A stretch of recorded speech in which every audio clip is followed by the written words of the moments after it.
Este es particularmente el tema del que les quiero hablar hoy, medio ambiente urbano, del riesgo a la oportunidad.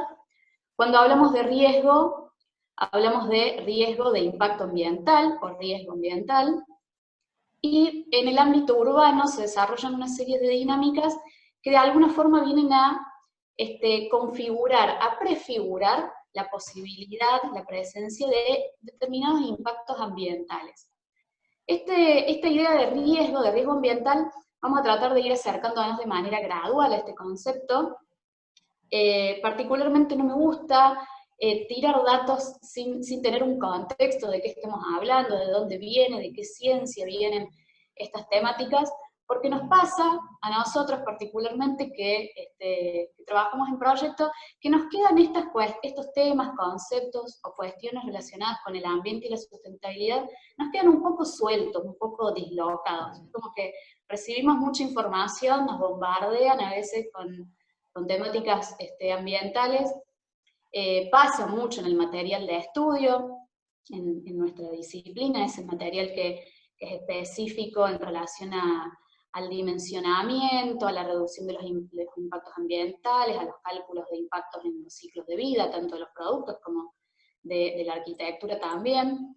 Y nos quedan cosas como sueltas, nos cuesta un poco integrarlas. Entonces vamos a tratar de hacer un recorrido hasta llegar a comprender de qué hablamos cuando hablamos de riesgo, ¿sí? Esta parte nos va a llevar prácticamente todo el teórico, y después vamos a ir a la oportunidad. La oportunidad va a ser la oportunidad de proyecto que nos va a dar esta situación de riesgo en un ámbito de estudio específico, en el caso de ustedes, Villa Lynch, en el partido de San Martín. Voy a tratar de también hacer algunas referencias en relación a ese entorno específico.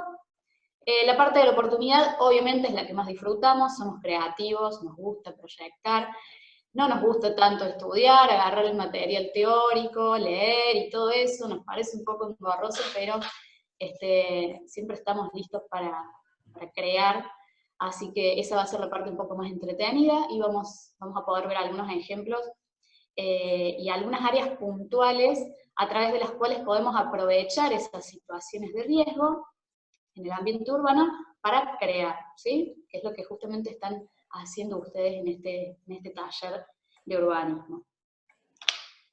Para empezar, nos vamos a ir acercando al concepto de ambiente, pero no el ambiente pensado desde nuestro ambiente humano, nuestro entorno habitable, ¿sí? Nuestro ambiente transformado que es la ciudad, sino vamos a tratar de dar unos cuantos pasos más atrás, y vamos a poner el ambiente en perspectiva ecológica.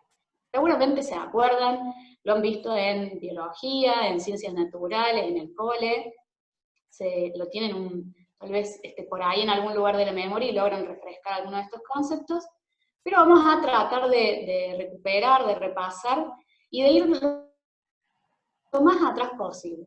A mí me gusta, para empezar, para romper el hielo cuando hablamos de ambiente, preguntarnos realmente quiénes somos y dónde estamos, con toda la complejidad que significa desde el punto de vista de la ecología una pregunta así tan grande, ¿no?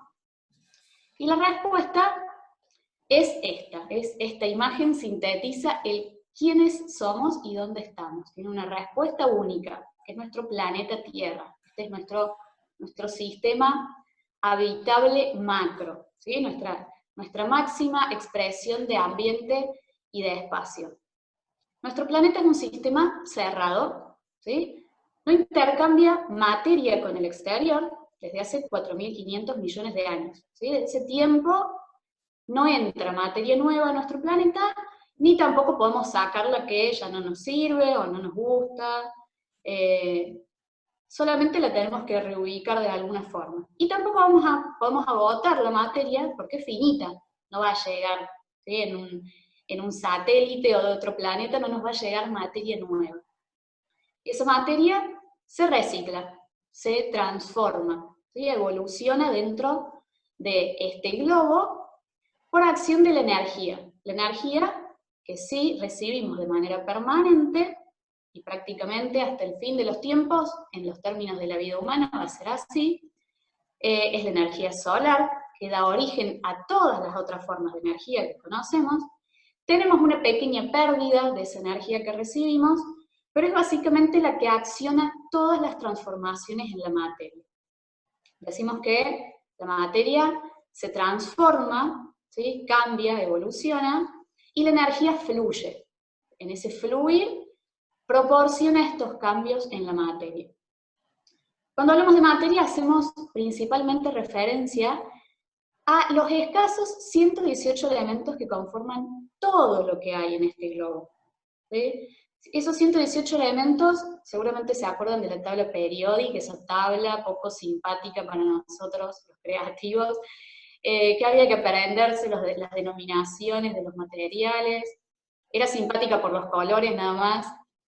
Bueno, esa limitada cantidad de elementos conforman todo lo que existe, todo lo que tiene vida y lo que es inerte, todo lo que está evolucionando, lo que forma parte del suelo, de la litosfera, de la hidrosfera, la atmósfera, lo que conforma todos los niveles de seres vivos, ¿sí? Y permanece en constante transformación. Hay una cantidad limitada de cada uno de esos 18 elementos que se combinan y se transforman unos a otros, ¿sí? en una fluidez permanente que la garantiza, la propicia esta fuente de energía. Lo que se hace para reducir un poco el análisis de esta materia desde el punto de vista de la ecología es clasificar estos tipos de materia según distintos alcances. Organizamos la materia en distintos niveles que van desde los más macros, como son la biosfera, esta esfera de vida que es la que nos contiene y contiene todas las formas de vida conocidas, y después tenemos otros como la atmósfera, la litosfera que es el suelo, la hidrosfera con todos los cursos y todos los cuerpos de agua, y después tenemos niveles más reducidos, como son los ecosistemas. Dentro de los ecosistemas tenemos los seres vivos o factores bióticos, y los factores abióticos o factores inertes. Y después podemos seguir desagregando aún más, ¿sí? Dentro de nuestros cuerpos tenemos tejidos, tenemos órganos, que también conforman subsistemas, como si fueran subecosistemas dentro de nuestro sistema cuerpo. Podemos todavía seguir ramificando, profundizando a nivel de célula, a nivel de molécula, de átomo, hasta de energía subatómica se habla.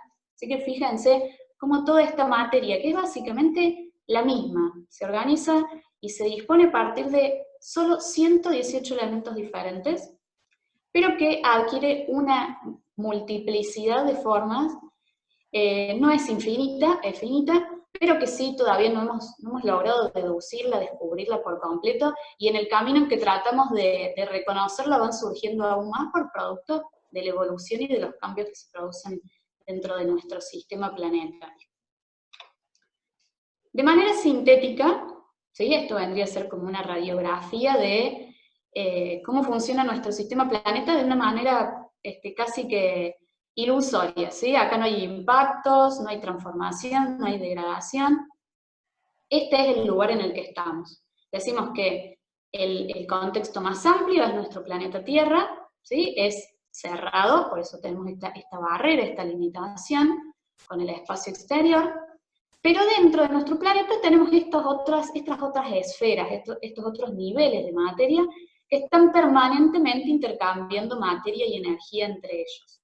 Decimos que todos estos son subsistemas abiertos, subsistemas naturales abiertos dentro del gran planeta Tierra. Y estos intercambios de materia y energía también tienen distintas escalas.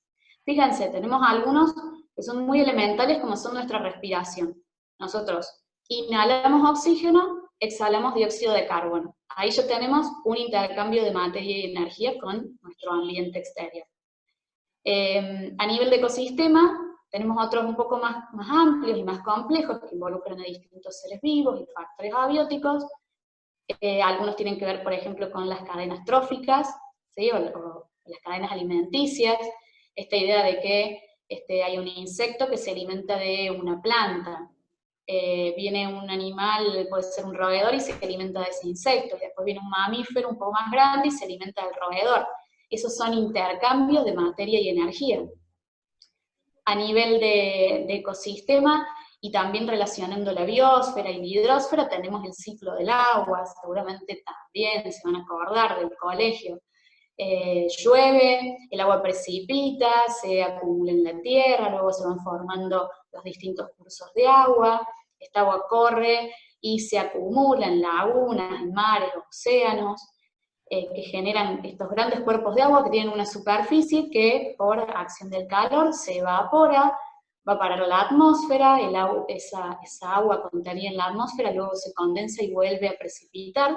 Ese es un ciclo también, un ciclo de intercambio de materia y energía. Y después tenemos procesos que son mucho más prolongados y mucho más abarcativos, como son los de los minerales. Si hablamos del hierro, del cobre, del fósforo, del carbono, el carbono es un elemento esencial, está presente en nuestro cuerpo, en los vegetales, en el suelo, en las rocas, en la atmósfera. Imagínense cómo una molécula, ¿sí?, como una pequeña pieza de carbono, puede formar parte de una roca y varios cientos de miles de años después es parte de un ser vivo o está integrado a una cadena trófica. Esos son ciclos de intercambio de materia y energía mucho más prolongados. Pero esta es la constante. La constante es la dinámica. Siempre hay cambios, hay movimientos, hay alteraciones, hay evolución. Y la segunda característica de nuestro planeta es que tiende al equilibrio, ¿sí? Estas dinámicas son constantes, pero siempre a nivel de seres vivos, de ecosistemas, de biosfera, pareciera que hubiese una inteligencia de nuestros sistemas naturales por tender a un equilibrio, por recuperar un equilibrio o generar un equilibrio nuevo. Un ejemplo de ello muy claro es nuestra temperatura corporal, que ronda normalmente entre los 35 y los 37 grados.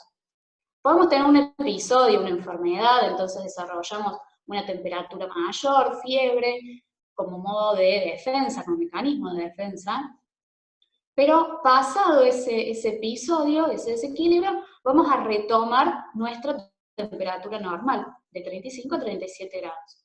Lo mismo pasa en los océanos, que tienden a mantener la temperatura, la salinidad, siempre y cuando no haya grandes perturbaciones, y pasa también a nivel de atmósfera.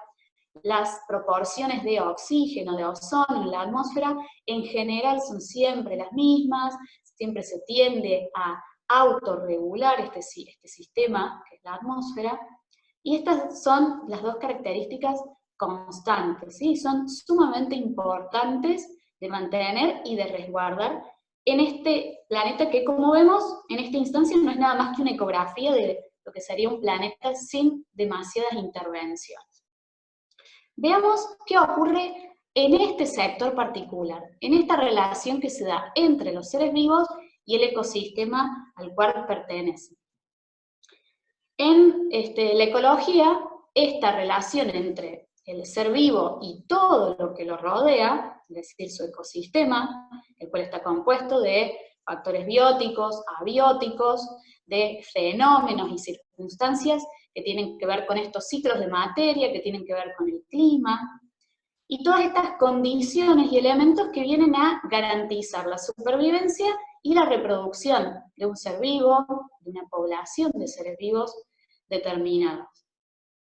¿Qué ocurre cuando este ser vivo particularmente es el ser humano? ¿Sí?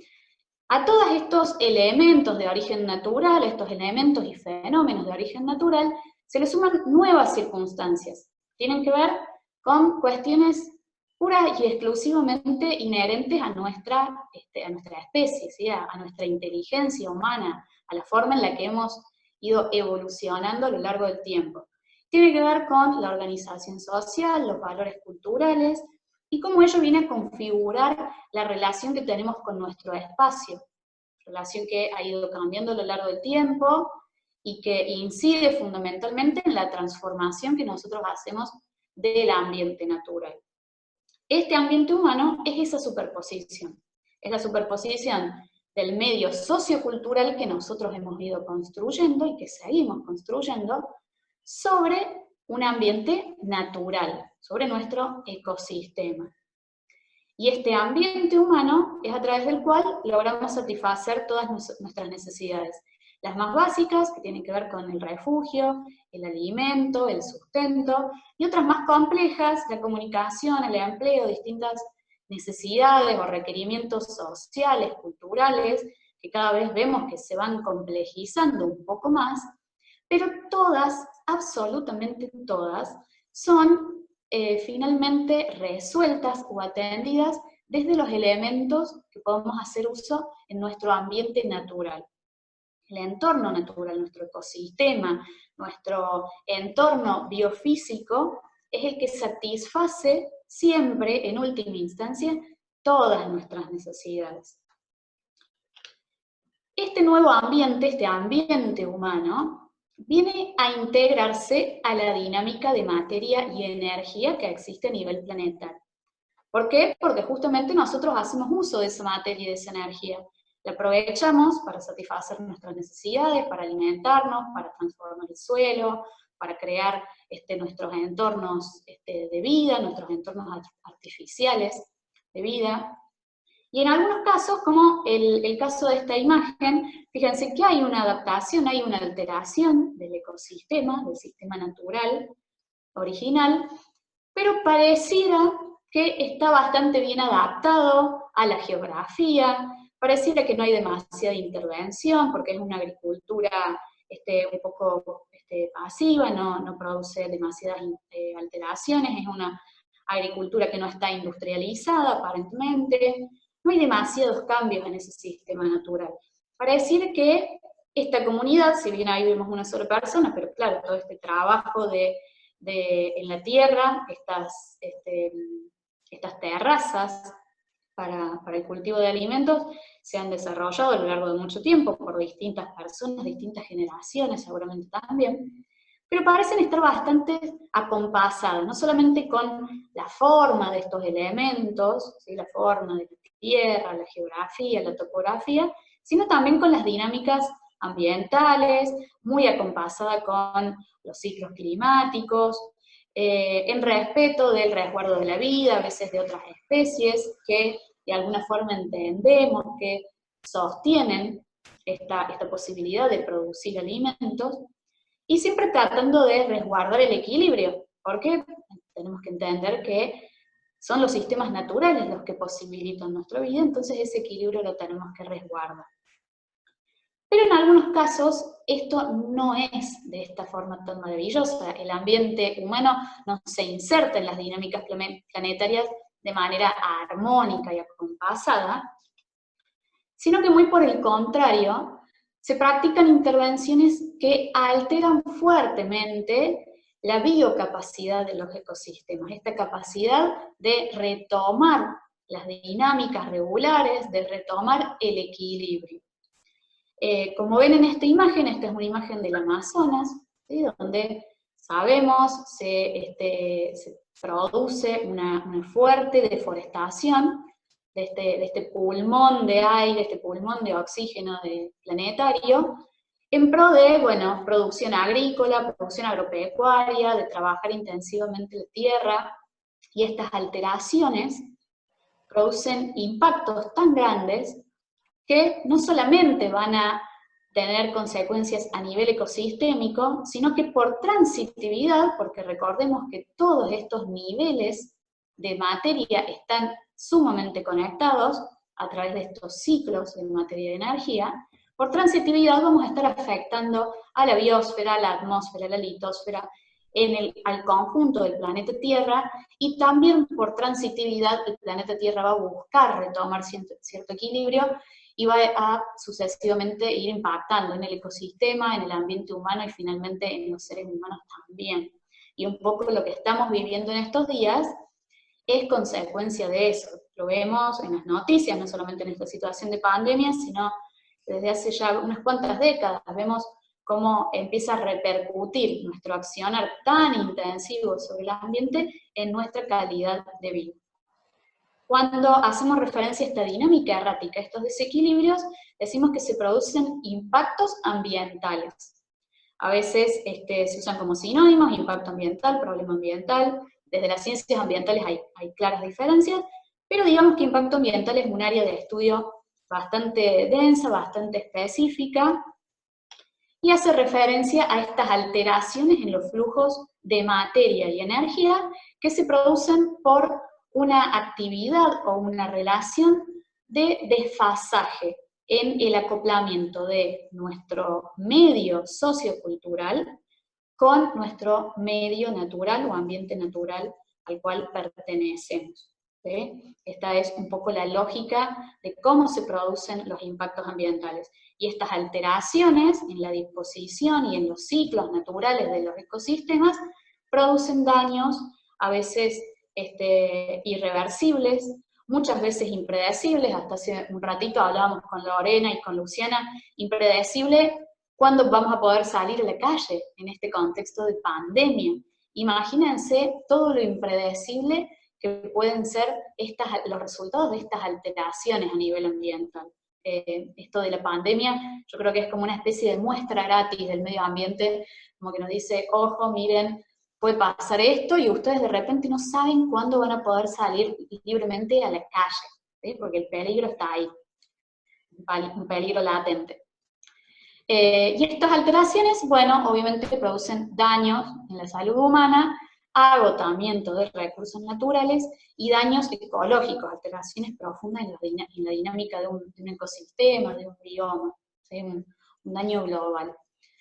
Ahora quiero mostrarles, un poco para relajar, porque estos son muchos datos, algunos los hemos recuperado, otros son nuevos, un poco para relajar y para ver un ejemplo de un impacto ambiental visto desde una perspectiva un poco lúdica, un poco graciosa.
Ay, qué fuerte.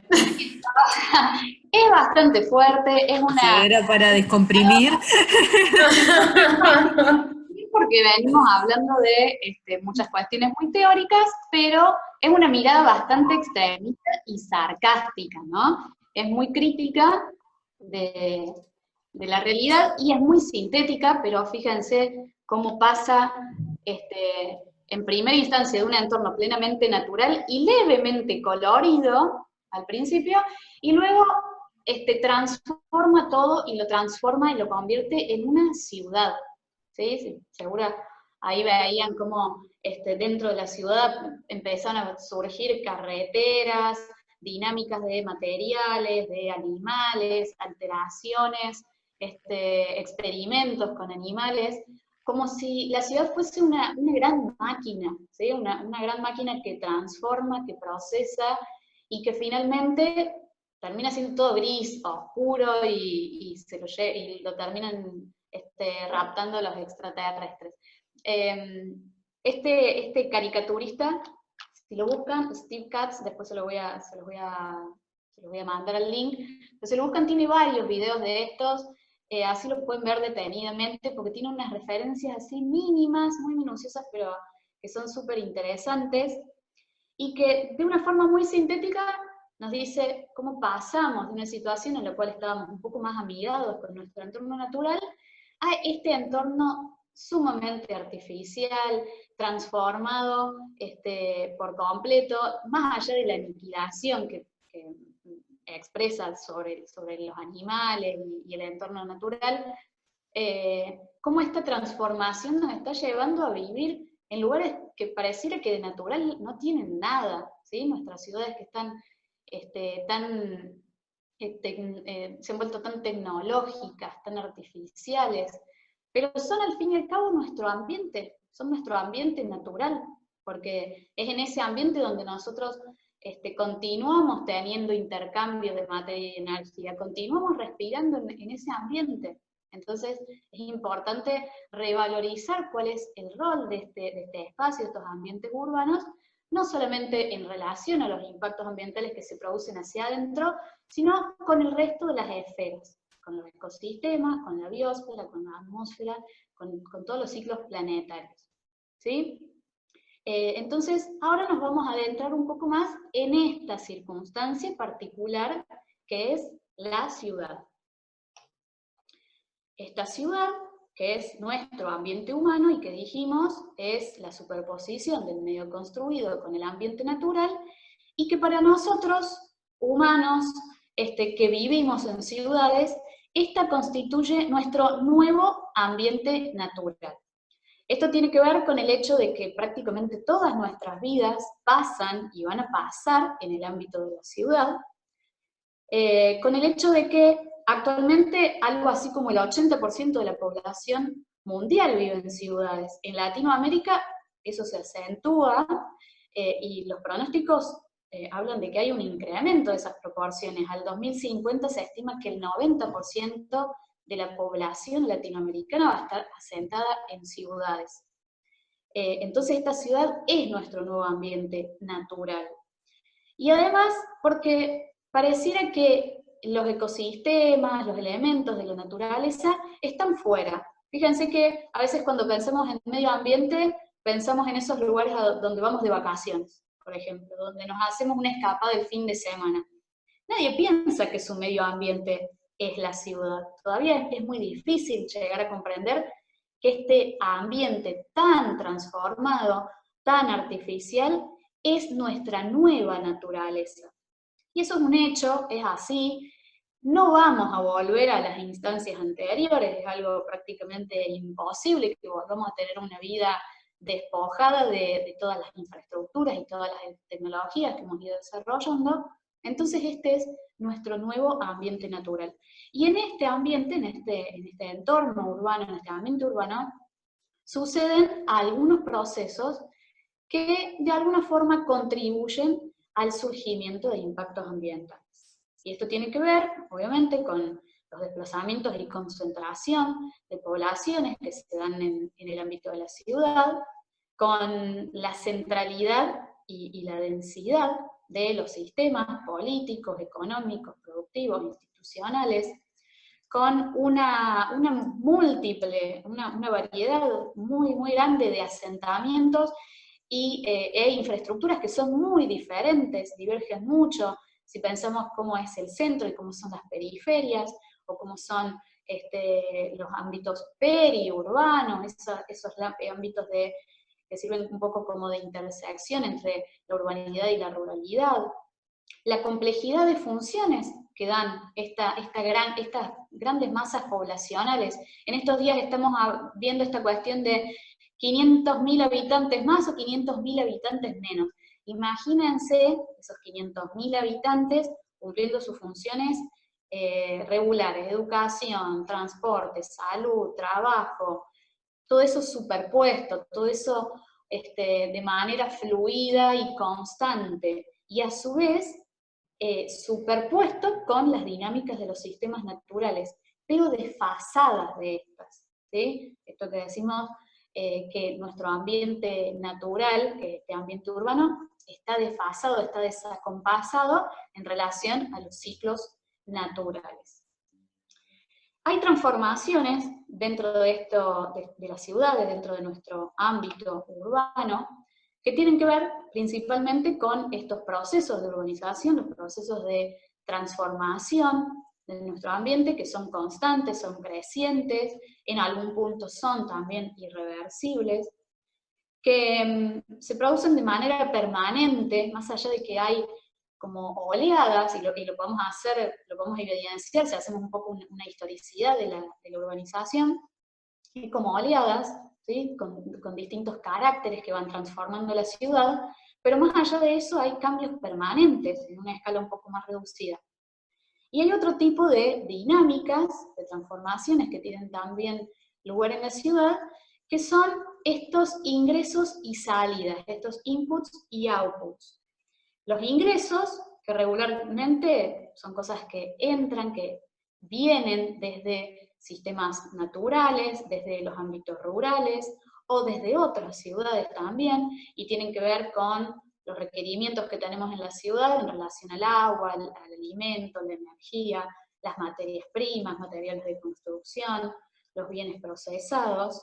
Y también tenemos outputs, tenemos salidas, que tiene que ver con aquello que de alguna forma descartamos, las aguas residuales, todas las emisiones de gases tóxicos, la proliferación de residuos de tipo doméstico, comercial, industrial, los efluentes líquidos también.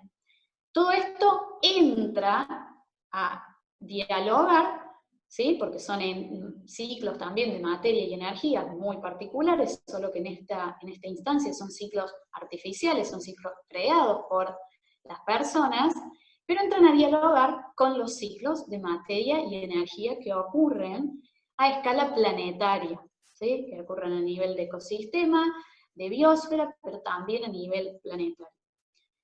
Como existe un desfasaje, como existe una intervención en el ámbito de las ciudades muy acentuada en relación a estos manejos de la materia, decimos que estamos expuestos en el ámbito urbano a la presencia de una multiplicidad de impactos ambientales. Y estos impactos, que antes decíamos, bueno, tienen efectos en la salud humana o en la pérdida de vidas humanas, el agotamiento o alteración de recursos naturales y los daños ecológicos, en el ámbito urbano tienen además otras consecuencias, como son la pérdida de infraestructuras, de viviendas, de infraestructura vial, de comunicaciones, infraestructura industrial o productiva, las pérdidas económicas asociadas a esos impactos.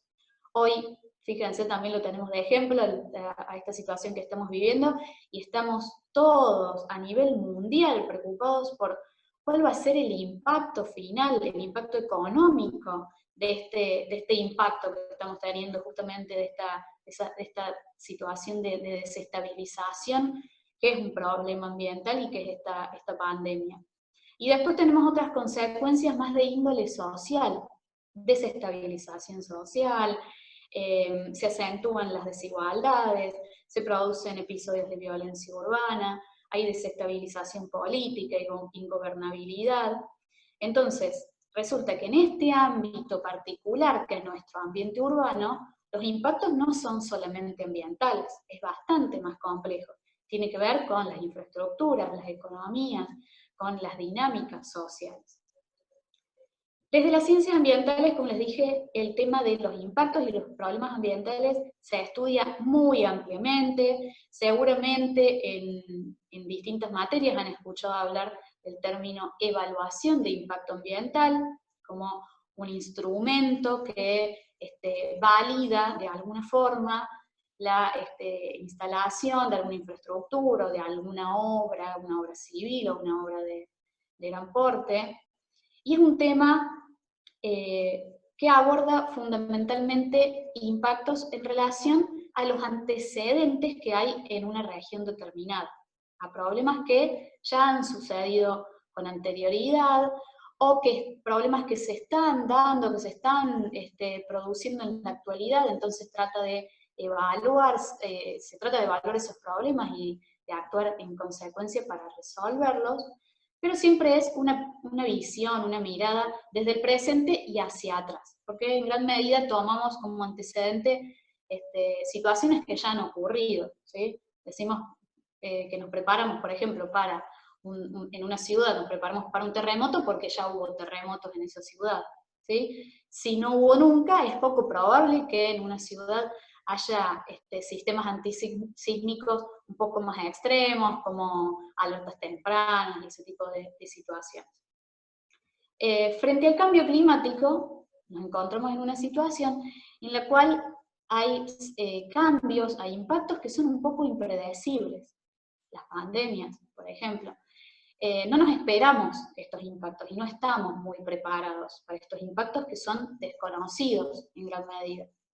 Entonces, para tratar de adelantarnos a los impactos que se vienen, desde el ambientalismo se trabaja mucho en tratar de adelantarnos y pensar cuáles son los posibles impactos ambientales a los cuales nos vamos a enfrentar en las próximas décadas, y para trabajar sobre ello se recurre al concepto de riesgo. Piensen que el riesgo es esta posibilidad de que ocurra un accidente o ocurra un impacto. Y en los últimos tiempos, más que hacer foco en el impacto ambiental puntualmente, tratamos de hacer foco en el riesgo, tratamos de visualizar cuáles son las situaciones que en el ámbito urbano generan un riesgo, una posibilidad frente a la ocurrencia de un impacto ambiental. El riesgo entonces es esta probabilidad de que una población y sus infraestructuras, sus viviendas o infraestructuras productivas o economías se vean afectadas por un evento ambiental que puede ser regular, como puede ser una tormenta muy intensa, ¿sí? La precipitación en una medida, en un muy corto plazo de tiempo, por ejemplo, es algo que a nivel climático puede incluso ser regular, y este evento ambiental afecta a esa población de forma nociva o dañina. Fíjense esta imagen, no tengo la referencia, no sé si es de algún lugar de la provincia de Buenos Aires, lo que sí les puedo decir es que es de una ciudad latinoamericana, ¿sí? Porque es una situación que es muy frecuente en distintas ciudades de nuestra región. Las afectaciones, estos daños, esta nocividad a la cual estamos expuestos ambientalmente, tiene que ver con inundaciones, con incendios, desplazamiento de tierras, el colapso de la superficie o las infraestructuras, la exposición a sustancias tóxicas, el agotamiento de la capacidad de la tierra o la biocapacidad para amortiguar estos impactos o para producir alimentos, por ejemplo. En zonas un poco más periurbanas y rurales, el riesgo frente a la desertificación, las epidemias y pandemias constituyen un riesgo ambiental, bueno, entre un montón de riesgos a los cuales estamos expuestos, y claro, muchas veces no estamos preparados porque ninguno de nosotros había vivido antes una pandemia. Entonces era muy difícil para nosotros prepararnos, tener ciertos márgenes de acción, tener sistemas de alerta temprana, por ejemplo, a nivel, no solamente a nivel nacional o regional, sino a nivel mundial. Bueno, estos son algunos de los riesgos. El riesgo es la probabilidad de que este fenómeno ambiental, que es natural, porque los virus existen, ¿sí? Están en distintas plantas, animales, y nos pueden alcanzar. El riesgo es que nos afecte como población por no estar preparados, por no haber tomado ciertas medidas, ciertos recaudos frente a ese peligro. Igual que cuando vamos a contratar un seguro, por ejemplo, los que tienen auto, que van a contratar un seguro del auto, y en el momento de contratarlo les hacen una tasación, ¿sí? Definen cuánto van a tener que pagarle a la aseguradora en función del vehículo que tienen, del año de ese modelo. Se hace una evaluación, se consideran una serie de variables, una serie de antecedentes para determinar cuán riesgoso es ese vehículo. Bueno, en cuestiones de riesgos ambientales también se hace una evaluación de riesgo. Y se resume en esta ecuación, que es la amenaza más la vulnerabilidad. La amenaza es el componente fijo, el componente externo, que es invariable, por lo menos en el corto tiempo. Y en esta imagen tiene que ver, por ejemplo, con una lluvia, lo que decimos una lluvia torrencial o una tormenta intensa.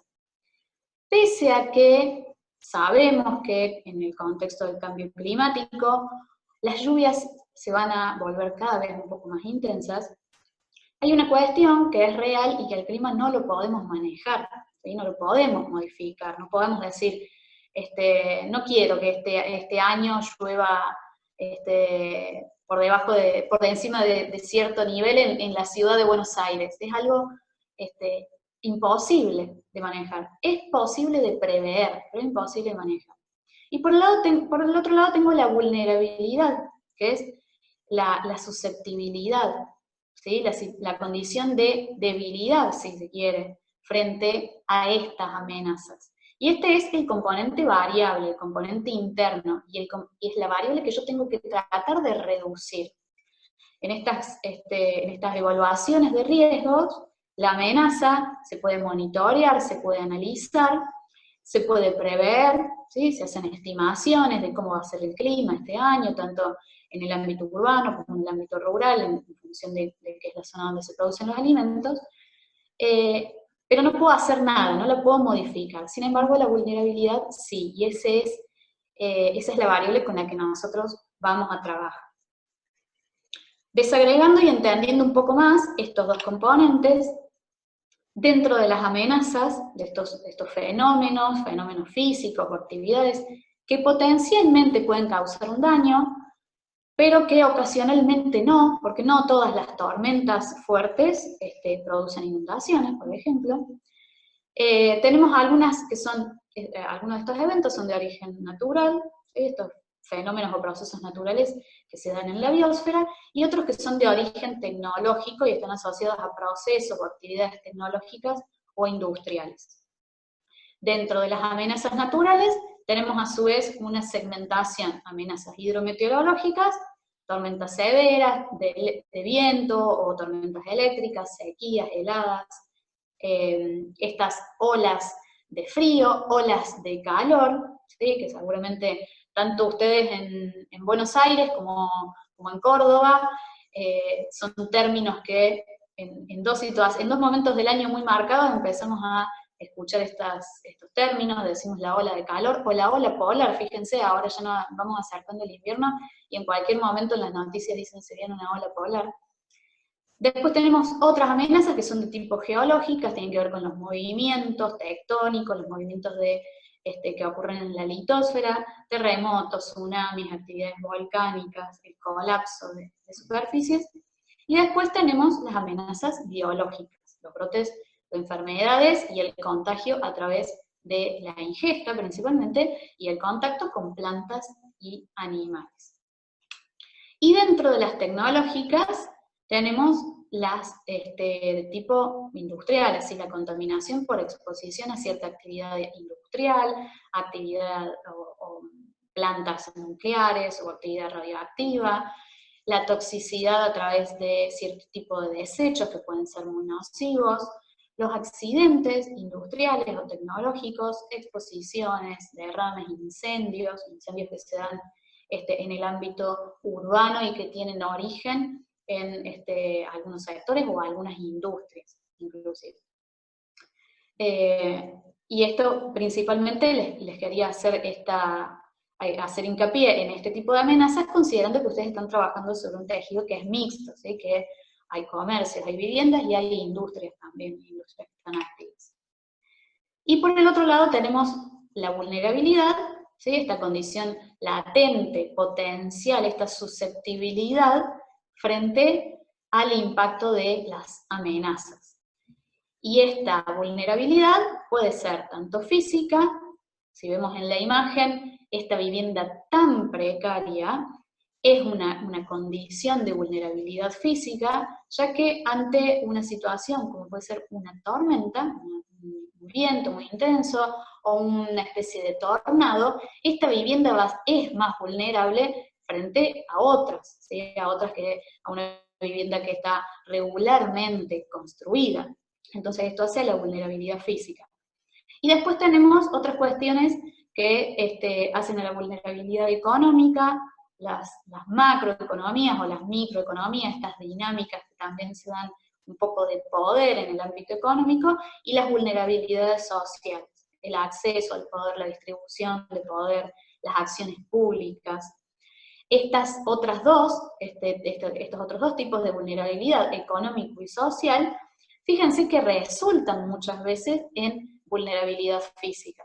La vulnerabilidad física no es producto de malos urbanistas o malos arquitectos o malos ingenieros, ¿sí? O de procesos absolutamente errados de urbanización, sino que tiene que ver con todo un montón de procesos sociales, políticos, económicos, que resultan en esto, en esta familia que se encuentra en esta vivienda que es sumamente vulnerable. Ahí están expuestos no solamente amenazas de tipo hidrometeorológicas, sino también amenazas industriales, pueden tener distintas falencias en el acceso a los servicios, lo cual hace también que estén más expuestos a problemas en la salud.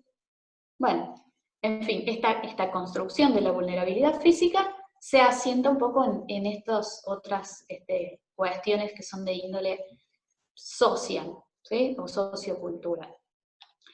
A su vez, dentro de la vulnerabilidad física tenemos un montón de ejemplos, y seguramente ustedes ya los han estado identificando en estos análisis que hayan hecho sobre el espacio urbano de Villa Lynch, y tienen que ver fundamentalmente con la densificación en el uso del suelo urbano, con la localización de infraestructuras o de viviendas en zonas que son más riesgosas, más peligrosas, como pueden ser las riberas de un río, sí, la costa de un río.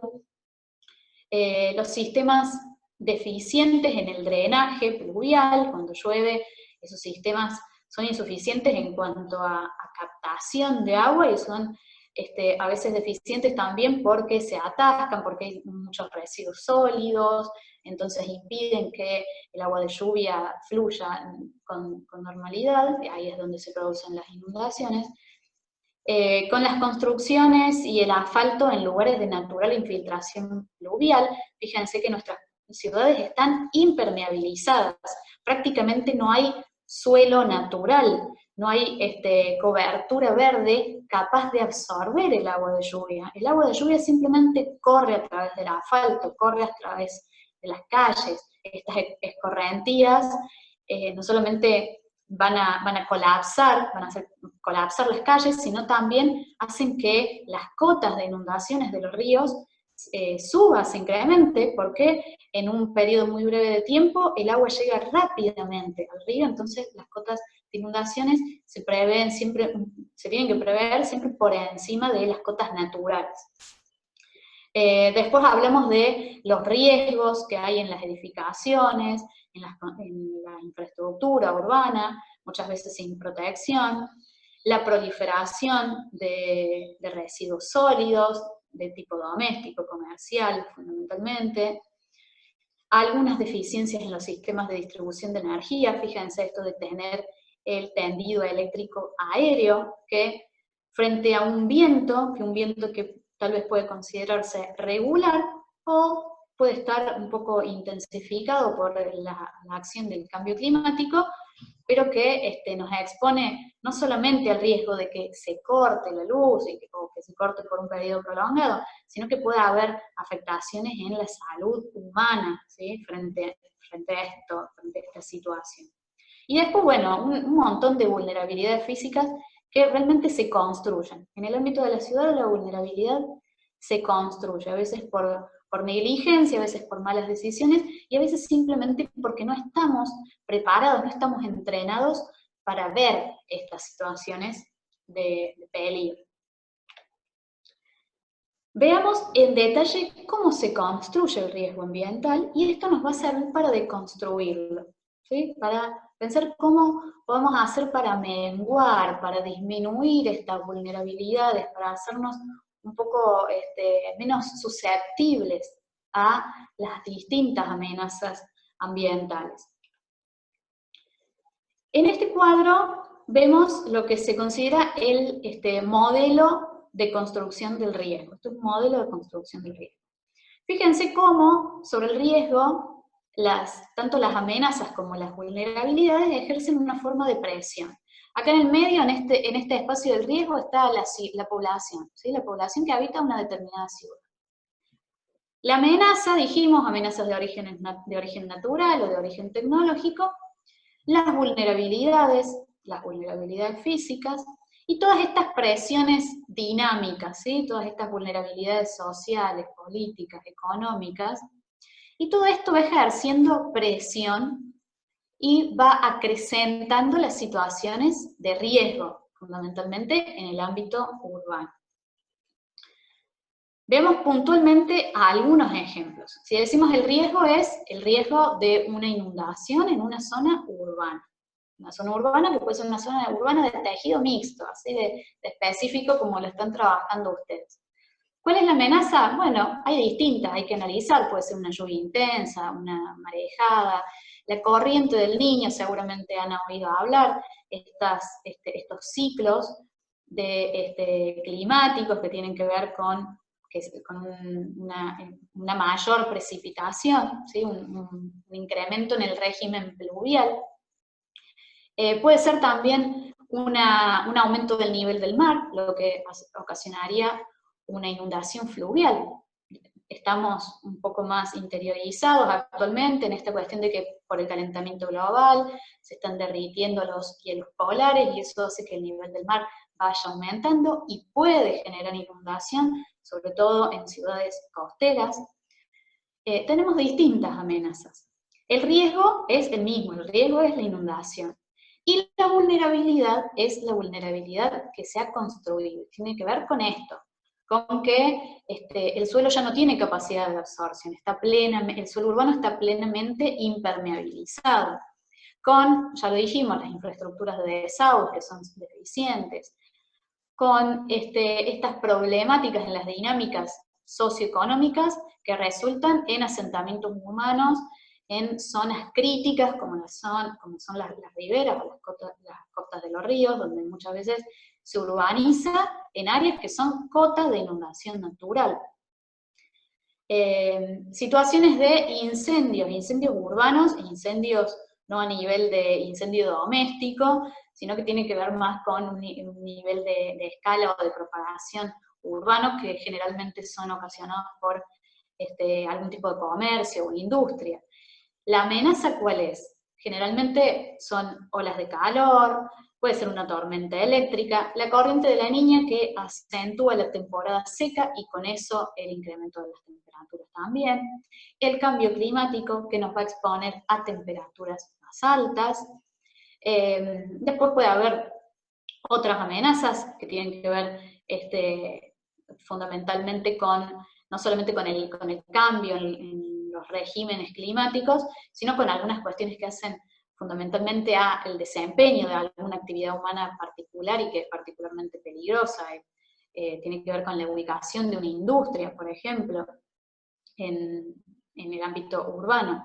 Y la vulnerabilidad es justamente esa, el desmanejo, la exposición a sustancias inflamables, explosivas, el vertido de residuos sólidos en espacios no controlados, de vertidos de residuos fundamentalmente domésticos.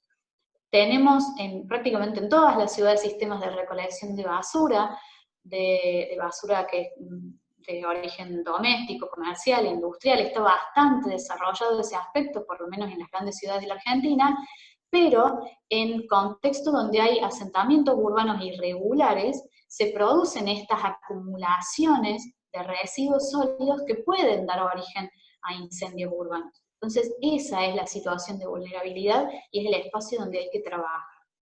Y en relación a la propagación de enfermedades de las vías respiratorias, fíjense, estamos en una situación que tiene mucho que ver con esto, y la amenaza viene fundamentalmente por la exposición. Puede ser la exposición a un virus, ¿sí?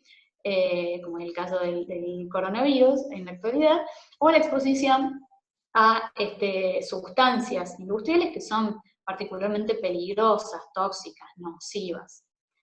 Esa es la amenaza, el grado de peligrosidad de la sustancia. ¿Cuál es la vulnerabilidad?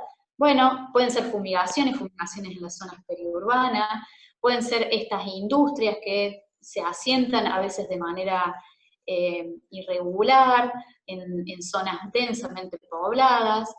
Puede ser que haya una inexistencia o una deficiencia en las barreras naturales, ¿sí? Estas áreas de amortiguación que tiene que haber entre las zonas industriales y las zonas residenciales. Tiene que ver también con los servicios ambientales, con barreras forestales, y a veces no existen o son deficientes, y por eso esas sustancias tóxicas llegan a las poblaciones humanas. Esa es la vulnerabilidad.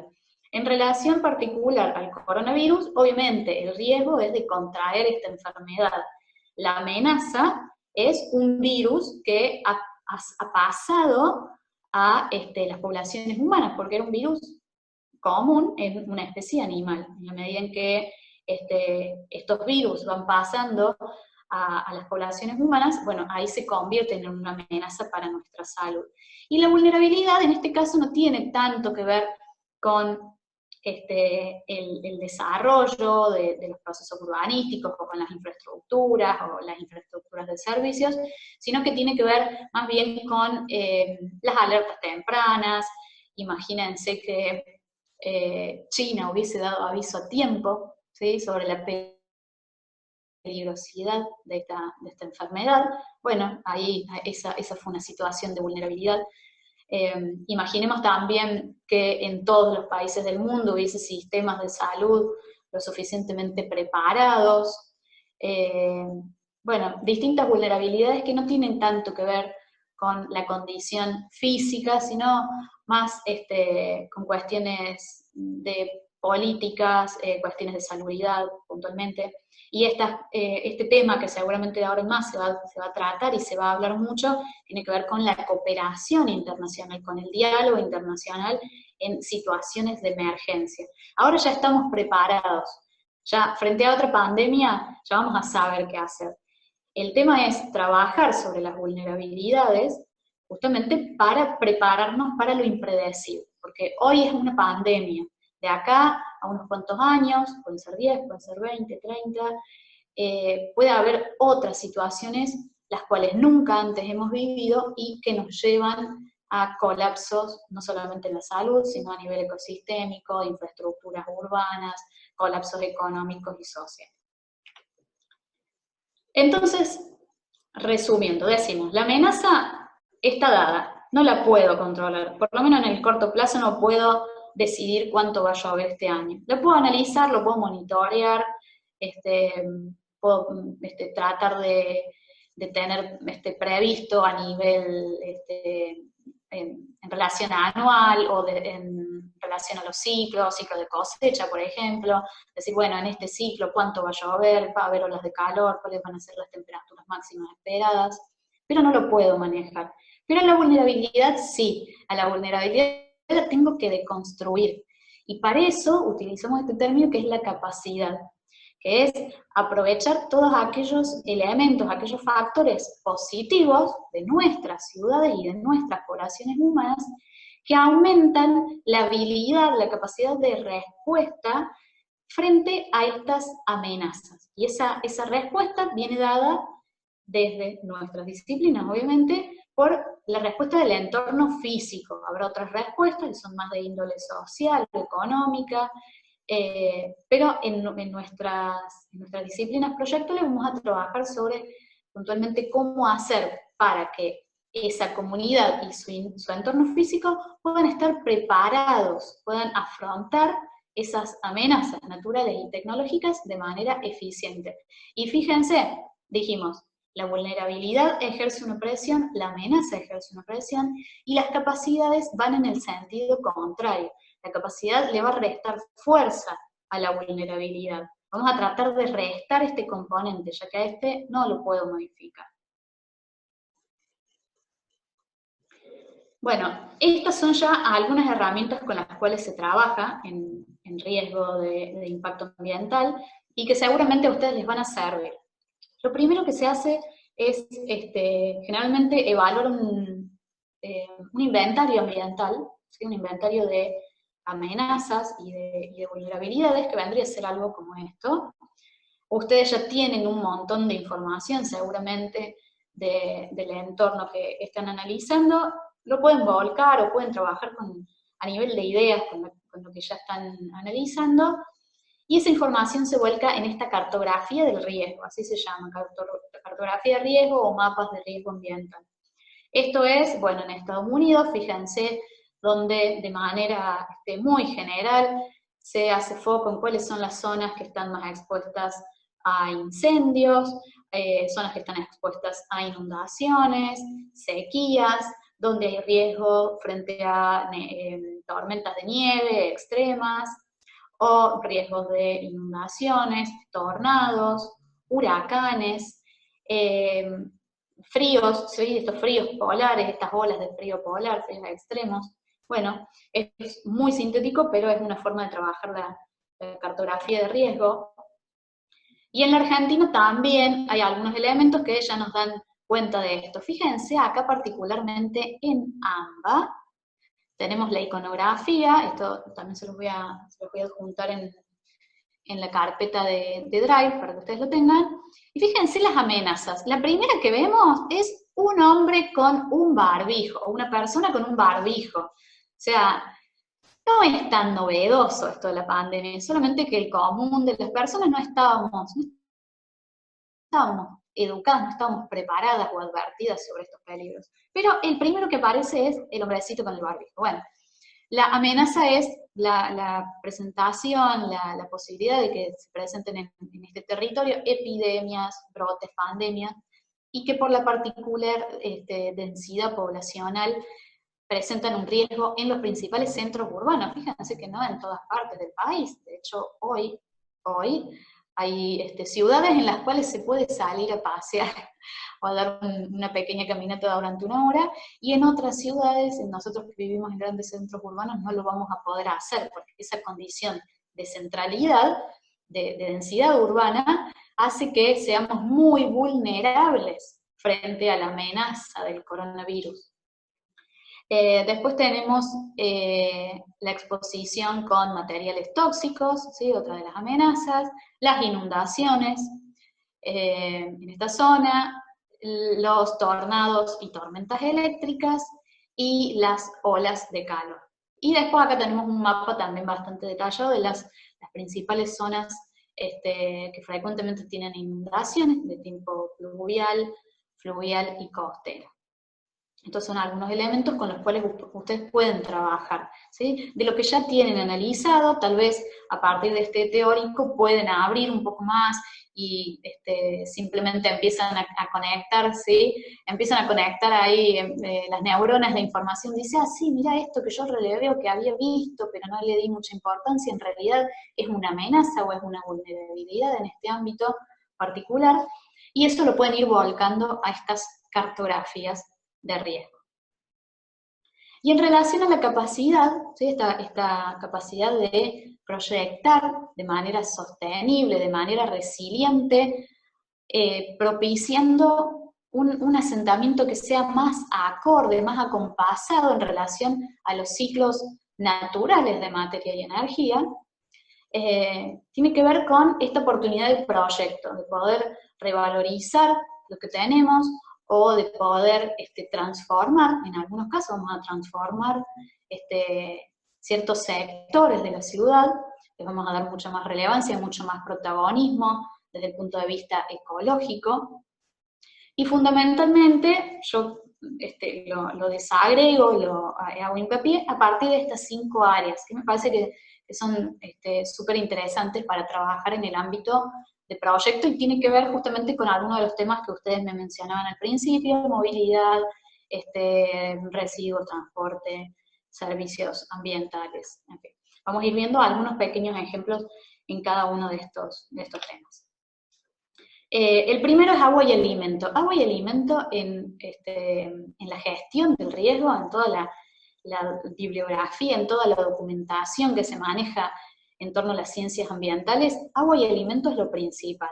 Por lo general, el agua presenta un problema por la escasez, ¿sí? Y en muchas ciudades latinoamericanas sabemos que, y argentinas también sabemos que el problema es la escasez de agua y tenemos que pensar cómo producir agua. En el entorno particular en el que ustedes están trabajando es todo lo contrario. El problema es, ¿qué hacemos cuando nos cae demasiada agua del cielo en un periodo de tiempo muy, muy breve? Y esto, bueno, nos va a llevar a desarrollar todas las infraestructuras para hacer que esa agua no produzca inundaciones, que no tengamos este peligro, este riesgo de tener que estar días, ¿sí? Con nuestras viviendas, nuestro entorno material sumergido, ¿sí? Bajo el agua, incapacitados para trabajar, incapacitados para movilizarnos, enfrentándonos a riesgos, a enfermedades, ¿sí? A las pérdidas de vidas humanas también. Entonces tenemos que tratar de pensar cómo hacemos para que el agua se vaya lo más rápido posible. Y de manera obviamente integrada, fíjense cómo es este desagüe que está integrado paisajísticamente, ¿sí? Está pensado, integrado paisajísticamente y aparentemente también es funcional, tiene ahí un filtro, una barrera para los residuos sólidos, es bastante interesante esa resolución. Después hay otras soluciones que están más asociadas a los servicios ambientales, ¿sí? Que lo vamos a ver luego, pero tiene que ver con poner esta agua a funcionar ecológicamente, ¿sí? La pongamos en funcionamiento, la pongamos en diálogo con otros elementos naturales y la aprovechemos. Fíjense, esto es un canal donde hay plantas acuáticas, hay un jardín, aparentemente si en algún momento no hay una lluvia intensa, tal vez se puede utilizar algún sistema de riego, o no, simplemente esas plantas quedarán ahí un poco latentes hasta tanto tengamos otro episodio de lluvia y se vuelve a llenar el canal, eso puede ocurrir tranquilamente. Después hay otras soluciones un poco más complejas, más innovadoras, pero que obviamente requieren demasiada infraestructura y demasiada inversión, ¿no? Tienen que ver con esta idea de pensar en acumularla al agua. Decimos, bueno, va a llover mucho, sabemos que en esta ciudad llueve mucho en un momento del año y a veces en un periodo de poquitas horas cae una impresionante cantidad de agua. ¿Qué hacemos para que no se generen inundaciones? Bueno, la vamos a acumular, la vamos a guardar en estos tanques urbanos, y después, una vez que la lluvia cese, la podemos filtrar y la podemos aprovechar, tanto para consumo humano, para alguna producción industrial, energética también, ¿por qué no? La podemos aprovechar para la producción de alimentos, para las áreas, las zonas verdes, para regar o para mantener en buen estado el arbolado urbano, etc. O simplemente se puede ir liberando, ¿sí?, a que siga el sentido natural de la cuenca, ¿sí?, que vaya liberándose de manera progresiva, va a ir al río, después va a ir al mar, pero una vez que la lluvia ya cesó. Entonces no hacemos que colapsen las infraestructuras y las viviendas, ¿no? En relación a la producción de alimentos, seguramente han estado viendo también algunos ejemplos, algunos antecedentes de esto que son las huertas urbanas, que generan una gran cantidad de beneficios ambientales, absorben agua de lluvia, producimos alimento, y nos ahorramos una buena cantidad de dióxido de carbono en la atmósfera porque estamos reduciendo el transporte de estos alimentos desde zonas periurbanas o rurales. Reforzamos también la biodiversidad a nivel urbano, acá va a haber aves, insectos, polinizadores, esto es súper interesante aprovechar estas terrazas. Pero después tenemos también la producción con un aporte tecnológico, son estas huertas urbanas que tienen una importante inversión en cuanto a infraestructura y en cuanto a tecnología, también esta producción en invernaderos, que están sumamente controlados, ¿sí? Acá tenemos otro ejemplo, y que se puede llegar a producir una gran cantidad de alimentos de manera muy controlada, en el seno, en el interior de nuestras ciudades. Esto es súper interesante también de trabajar. Después, en cuanto a las energías renovables, más allá de que tenemos que primeramente analizar cuáles son las energías más favorables para este sector geográfico en el cual se está trabajando, la idea es pensar cómo hacemos para integrar estas tecnologías a nivel urbano. ¿Sí? Porque muchas veces no estamos acostumbrados a nivel paisajístico, podríamos decirlo, mucho más a nivel de vivienda familiar. Imagínense si a nuestros padres o a nuestros abuelos les decimos, ay, vamos a poner paneles solares en el techo, tal vez dicen, no, eso es muy feo, ¿cómo va a quedar la casa? Bueno, esta integración tiene que ver con eso, de hacer una amalgama, que las energías renovables estén integradas a la ciudad, que no sea simplemente sumar paneles solares en todos los espacios que tengo disponibles, que haya una integración lógica, ¿sí?, armonizada. También la posibilidad de utilizar estas energías de maneras un poco alternativas. Sabemos que la energía solar la podemos aprovechar a través de la tecnología de los paneles fotovoltaicos, pero también podemos utilizarlo de otra forma, ¿sí? Los calentadores solares, que aprovechamos la energía calórica, y este ejemplo es un ejemplo de cómo se aprovecha la energía lumínica, sin mayores intervenciones, no necesitamos mucha tecnología, ni mucha inversión, ni transformadores de energía, ni baterías, nada por el estilo, simplemente optimizamos la energía lumínica, que es una energía pasiva. ¿Sí? Esto es la forma pasiva de aprovechar la energía solar. Y también trabajar con el aprovechamiento de ciertos residuos, ¿sí? Residuos que se generan en el interior de la ciudad y que pueden ser revalorizados energéticamente. Esto es un biodigestor, en este caso tiene una escala doméstica. En este biodigestor se depositan todos los residuos orgánicos y se produce gas que se puede utilizar como el gas que usamos en las cocinas, que usamos en los calefactores, por ejemplo. Y seguramente esta escala se podría trasladar a una escala mayor, no muy grande, porque pensemos que también manejar combustibles en grandes dimensiones en el ámbito urbano puede ser otro tipo de amenazas, no queremos generar más peligros de los que ya tenemos, pero sí en pequeñas comunidades tal vez se puede implementar este tipo de aprovechamiento de los residuos como fuente de energía. O tal vez también hay algún residuo industrial que se pueda revalorizar, que se pueda aprovechar como una forma nueva de energía o de energía alternativa, que es lo que se llama. En cuanto a la gestión de los residuos, lo principal es hacer esta transición, desde las lógicas o los metabolismos lineales, esto que veíamos al principio de la ciudad, cómo tiene unos inputs, ¿sí? Y unos outputs. Todo aquello que es input se lo sacamos a la naturaleza, y el output es lo que le decimos, toma naturaleza, esto no me sirve, no me gusta, no lo quiero, y que son distintos tipos de residuos, ¿sí? Residuos, de emisiones, de efluentes. ¿Qué pasa si empezamos a circularizar nuestras economías, nuestros circuitos urbanos? Si empezamos a pensar que tal vez el residuo de alguna industria puede ser una fuente de recursos, de materia prima, o de energía para otra industria, o para un nuevo negocio, estos nuevos ámbitos de creatividad que tienen que ver con la revalorización de los residuos, el aprovechamiento energético, por supuesto, en fin, tratar de que la ciudad no sea un gran consumidor y un gran generador de residuos, sino que la ciudad funcione en el marco de la circularidad, en el marco de las economías circulares, aprovechando todo lo que se produce como un descarte, aprovechándolo como insumo en otro proceso.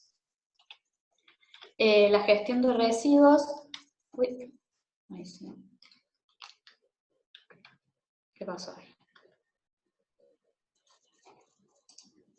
Ahí. Tiene que ver también con este tema de escalar la gestión de los residuos, el transporte de los residuos dentro del ámbito urbano.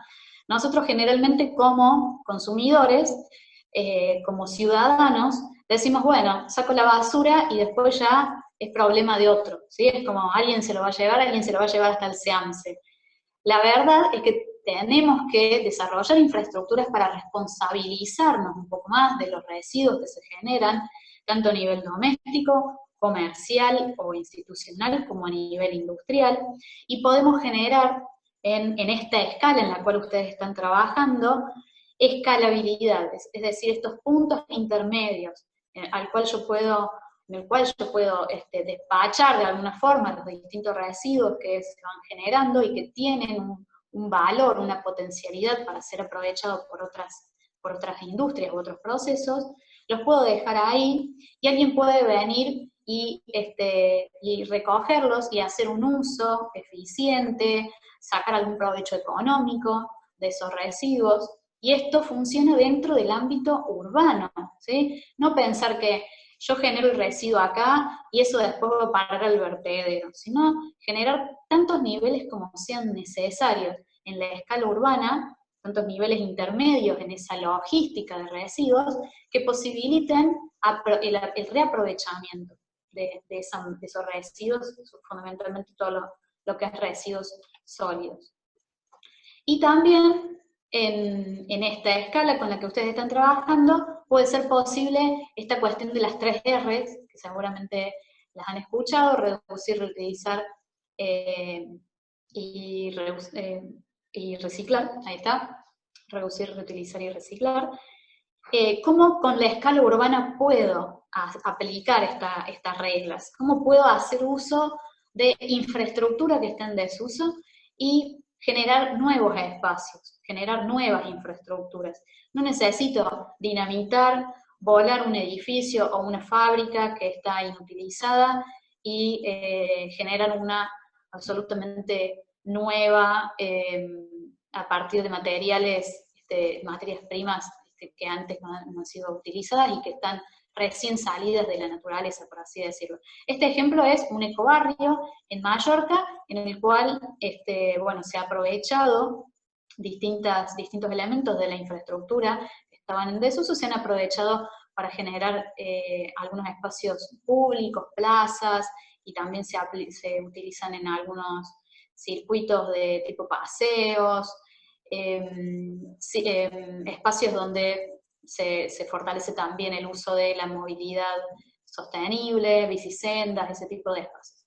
Entonces, también desde esta lógica está bastante interesante pensar cómo la arquitectura puede generar un residuo urbano, y lo puedo reaprovechar también haciendo arquitectura.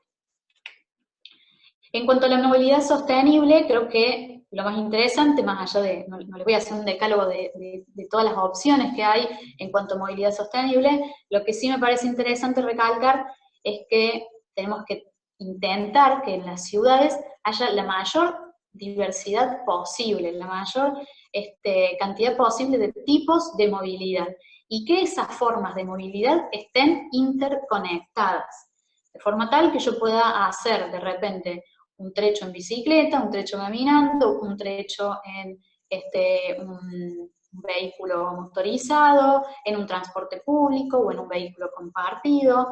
Esta cuestión de pensar en flujos de transporte, pero no un flujo único, sino ramificado, tratar de interconectar las distintas vías de circulación. También pensar qué conecto, qué es lo que quiero conectar con qué en estos ámbitos urbanos y periurbanos. Este es el ejemplo de Medellín. Y acá el medio de transporte no es en realidad un medio de transporte sostenible, salvo que, porque son unas escaleras mecánicas, salvo que la energía que se utilice para mover esas escaleras mecánicas sea energía limpia o energía renovable. Pero lo interesante es cómo se ha llevado ese medio de transporte a la periferia. Se intenta conectar de manera muy ágil la periferia. Y como es en altura, obviamente esto presenta una dificultad tal vez para articular otros medios de transporte. Entonces queremos conectar con el centro estas regiones que son periurbanas, que son barrios un poco más humildes, los queremos conectar con el centro y reforzamos en esas áreas la movilidad sostenible. Y también pensar en los elementos de la infraestructura, claro.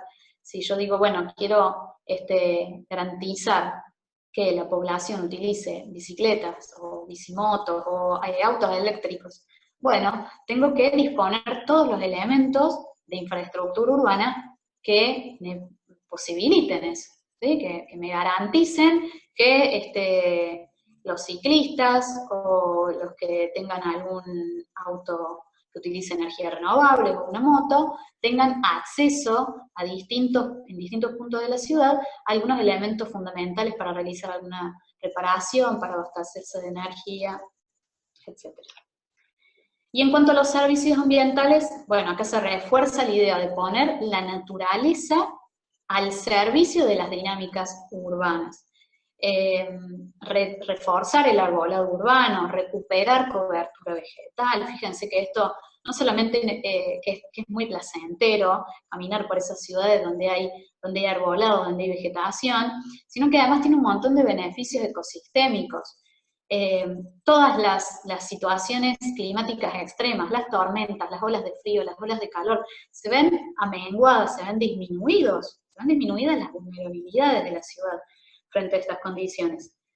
Y obviamente tienen otros beneficios que aportan a la recuperación de la biodiversidad en la escala urbana, tienen beneficios estéticos también, limpian y depuran el aire de la contaminación, de la polución ambiental.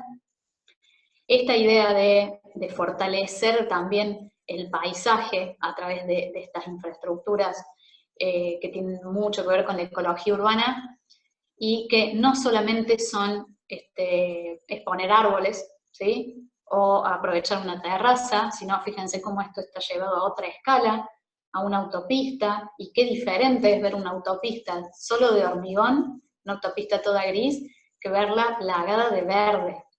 Realmente los servicios ambientales son servicios también humanos, ¿no? Son servicios puestos a favor del disfrute.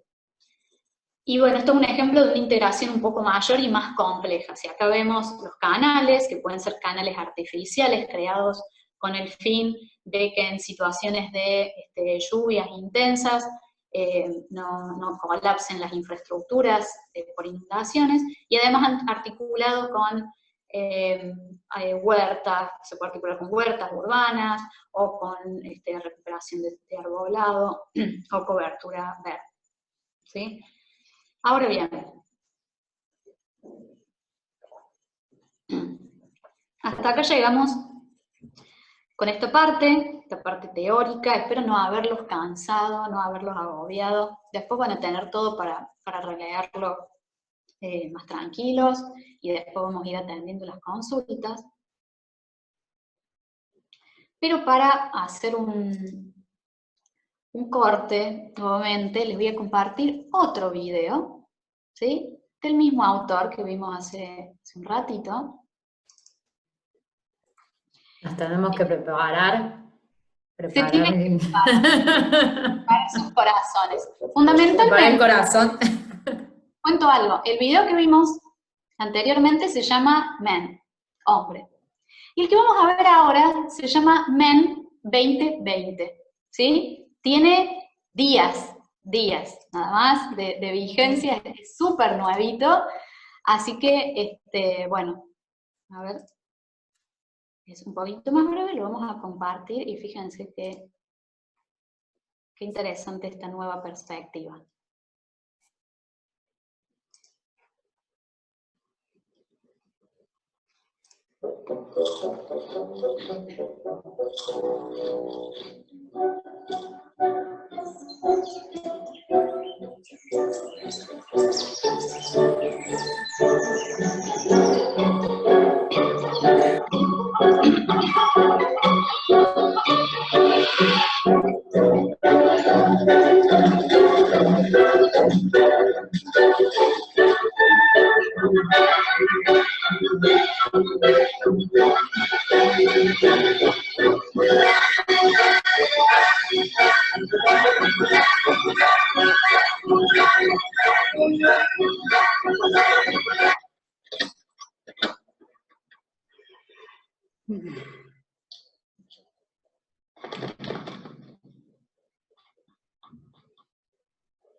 Bueno, ahí está Steve Katz nuevamente diciéndonos, mucho cuidado cuando salgamos de esta cuarentena bastante larga que se nos está haciendo, mucho cuidado con cómo vamos a salir al medio ambiente, ¿sí? Cómo vamos a volver a integrarnos a las dinámicas planetarias, pero también nos está diciendo, fíjense qué rápido que se reconstruyen los ecosistemas, los sistemas naturales, con qué velocidad.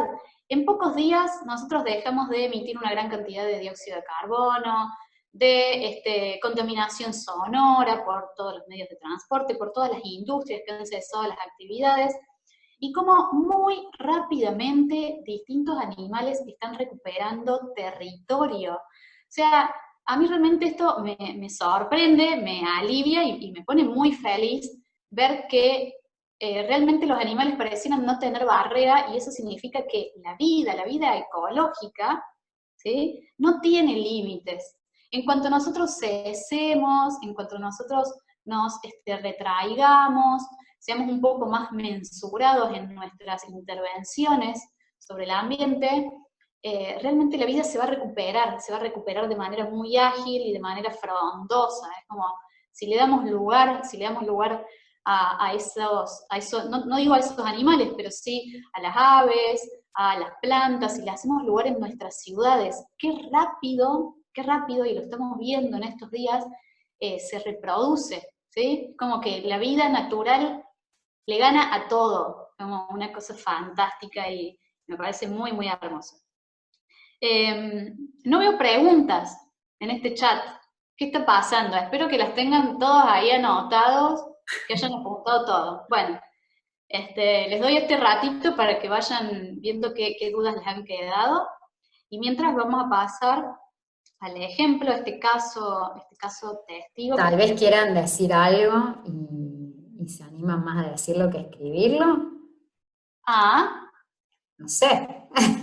Bueno, yo les doy un ratito, les cuento brevemente este ejemplo de rehabilitación urbana, que bueno, hablando con Luciana, le comenté de este caso y ella me dijo que les podría servir bastante por el tipo de proyectos que ustedes están haciendo, y en vistas también al trabajo final, ¿no? Que tiene una escala un poco más reducida.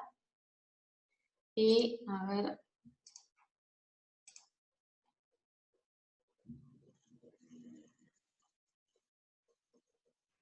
Uy, acá está.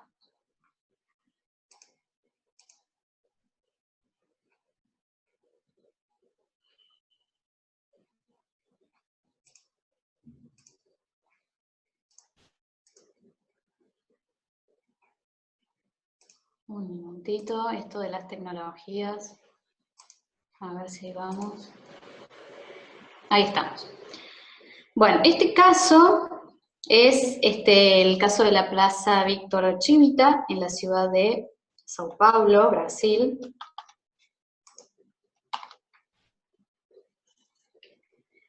Esto es un espacio, ¿sí?, que se encuentra localizado en el barrio de Pinheiros.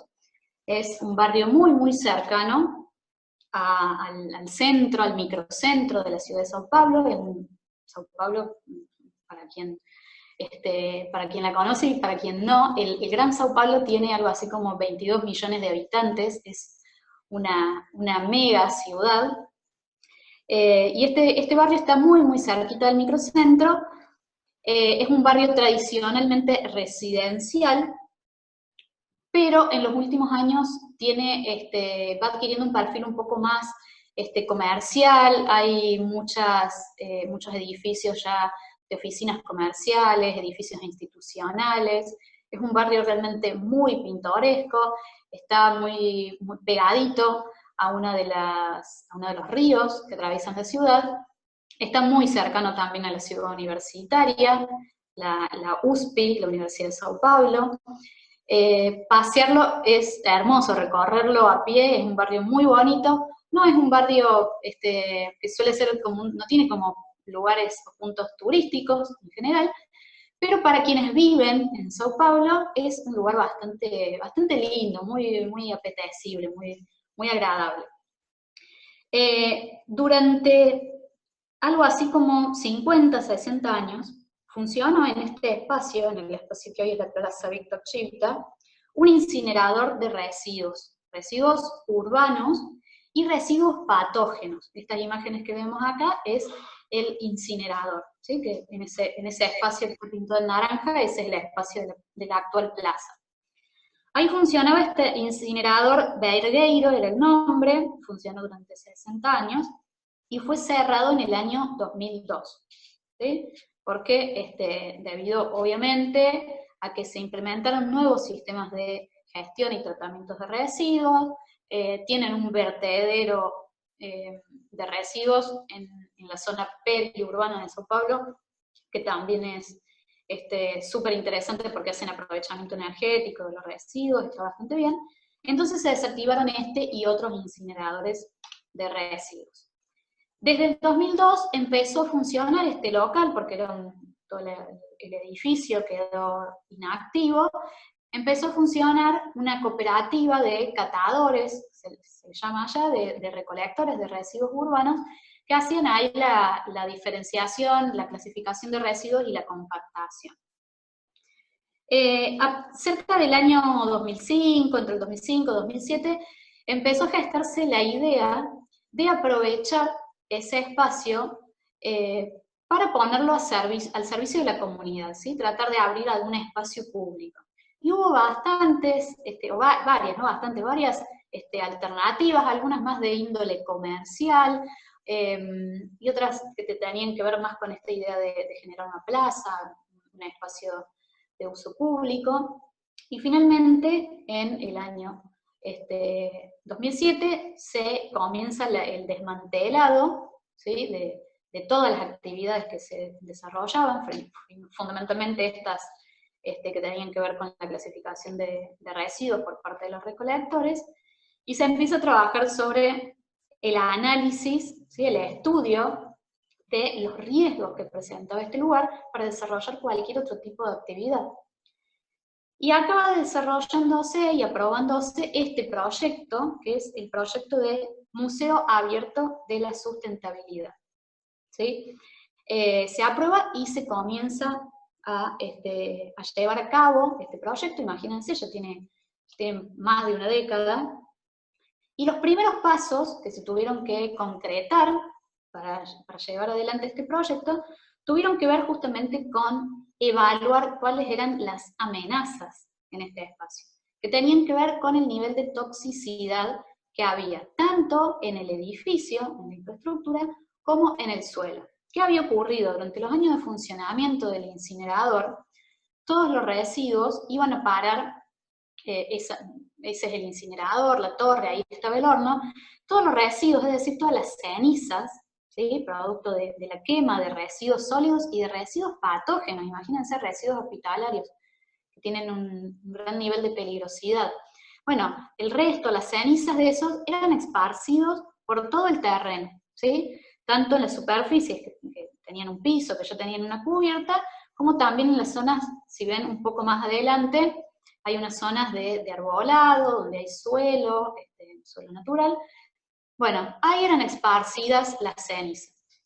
Entonces, cuando se empezó a desarrollar este proyecto, tuvieron que determinar, bueno, cuál es el nivel de toxicidad presente en el suelo y cuál es el nivel de toxicidad presente también en ese edificio, en esa infraestructura, porque después de 60 años de estar quemando residuos, una gran cantidad de toxinas se habían adherido, ¿sí? A las paredes, a los revoques, ¿sí? A todo lo que es el revestimiento de ese edificio, y también al suelo, tanto al piso, a la superficie hormigonada, como al suelo natural.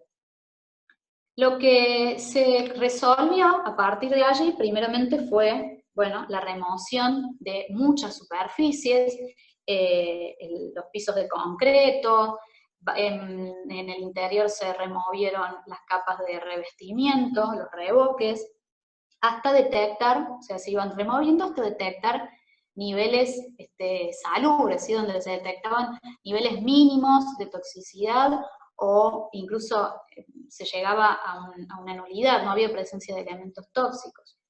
Lo mismo ocurrió en el suelo natural, en el exterior, se removió una capa de tierra y se reinstauró, se generó una capa de suelo nueva, ¿sí? Se trajo tierra nueva, tiene una capa de suelo de 60 centímetros.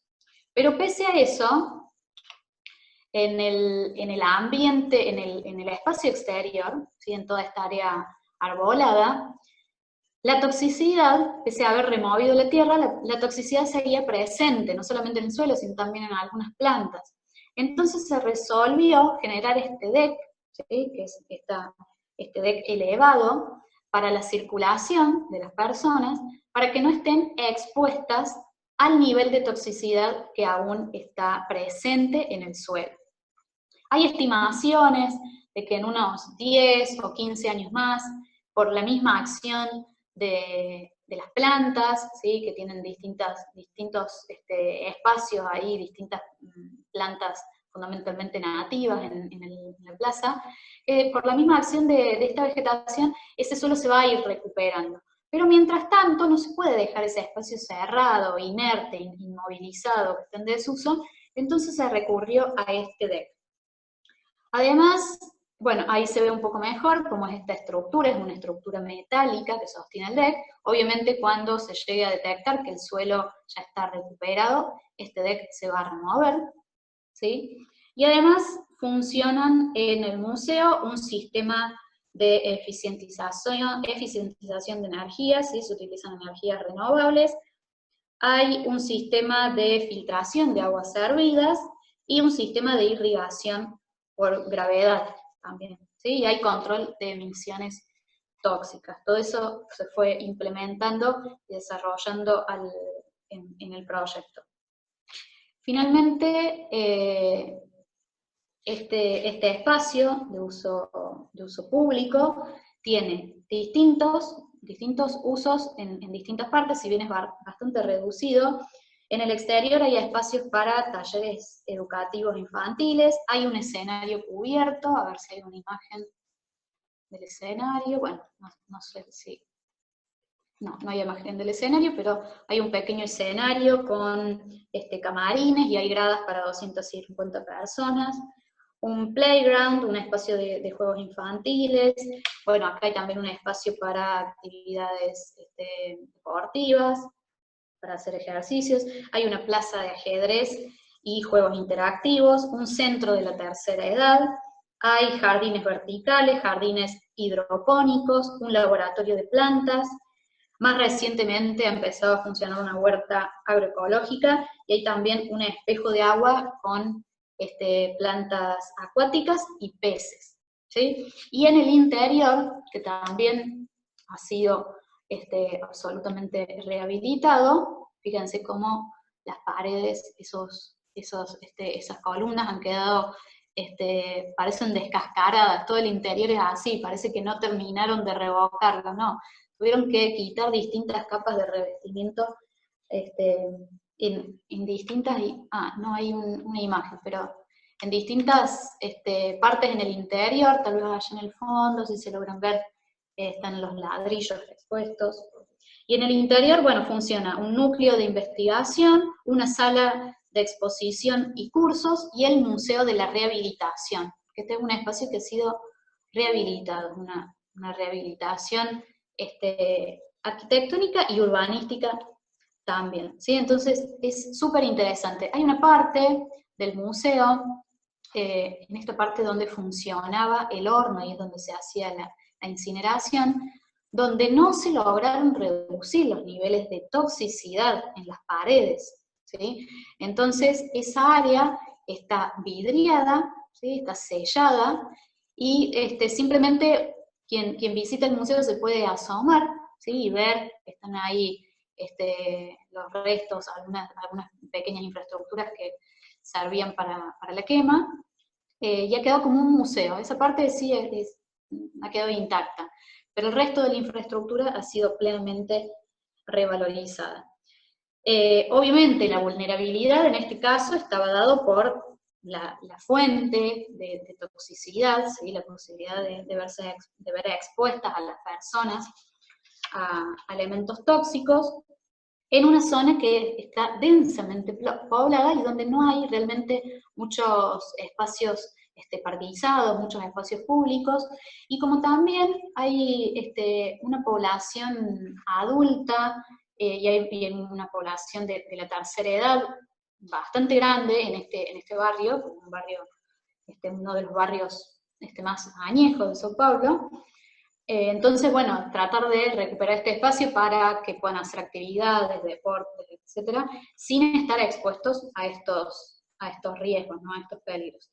Y los beneficios, bueno, obviamente han sido beneficios ecológicos, ya que se recuperó el suelo natural, se mantienen algunas especies vegetales y otras tantas que han sido instaladas en los distintos jardines, se recupera la biodiversidad, en ese pequeño ecosistema, se limpia el suelo, el aire, y obviamente, bueno, todos los beneficios socioambientales tienen que ver con el aporte de estos pequeños ecosistemas al bienestar, a la salubridad, y obviamente la disminución progresiva de la toxicidad de un ambiente que era altamente perjudicial, ¿sí? A nivel urbano era no solamente tóxico porque se producía una quema y las cenizas quedaban ahí, quedaban en ese pequeño, en esos metros cuadrados, sino también porque toda la polución, todo lo que salía por esa chimenea, iba a parar a las casas, ¿sí? a las